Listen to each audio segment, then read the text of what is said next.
Cash for job scam தமிழக அரசியலில் பெரும் அதிர்வலையை உண்டாக்கும் ரகசியங்கள் வெளிவந்துள்ளது. 1020 கோடி வரை லஞ்சம், பல ஆண்டுகளாக ஓடிய ரகசிய மோசடி, இடி கைக்கு கிடைத்த ஆதாரங்கள் இவை அனைத்தும் அதிர வைத்துள்ளது.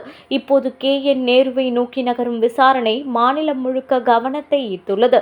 தமிழக அரசியலை அதிர வைக்கும் ரகசியங்கள் ஒன்று ஒன்றாக வெளிவந்துள்ளது. நகராட்சி நிர்வாகத்தில் நடந்திருக்கும் கேஷ் ஃபார் ஜாப் ஊழல் சாதாரண ஊழல் இல்லை, நிர்வாகத்தின் உள்ளே ஆழமாக பரவிய பேரளவு மோசடி.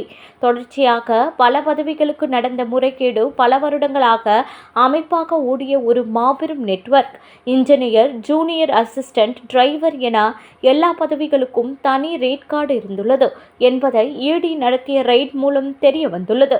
மொத்தம் 1020 கோடி வரை லஞ்சம் மற்றும் முறைகேடு நடந்திருக்கலாம் என்ற கணக்கு அமலாக்கத்துறையிடமிருந்து வெளிவந்திருக்கிறது. இந்த வழக்கின் விசாரணையில் வேகம் இப்பொழுது அதிகரித்துள்ளது. வினோத் செந்தில் கொடுத்துள்ள தகவல்கள், வங்கி பரிவர்த்தனைகள், பறிமுதல் செய்யப்பட்ட ஆவணங்கள் எல்லாம் சேர்ந்து பார்த்தால் இன்னும் பெரிய அதிகாரிகள், மேல்மட்ட முடிவெடுப்போர் இவர்களுக்கும் தொடர்பு இருக்கலாம் என்ற சந்தேகம் EDவுக்கு வலுவடைந்துள்ளது. இதனால்தான் அந்த வழக்கு ஒரு பெரிய திருப்பத்தை எடுக்கப் போகும் சூழ்நிலை உருவாக்கியுள்ளது. தமிழ்நாடு DGPக்கு ED மீண்டும் கடிதம் அனுப்பியிருக்கிறது. KN நேருவை நெருங்கும் விசாரணை இப்பொழுது அரசியல் வட்டாரத்தில் பேசப்படும் முக்கியமான செய்தியாக இருக்கிறது. இந்த ஊழல் ஒரு துறை மட்டுமில்லாமல் முழு நகராட்சி நிர்வாகத்தையும் ஆட்டிப்படைக்கும் அளவுக்கு பெரிதாக உள்ளது.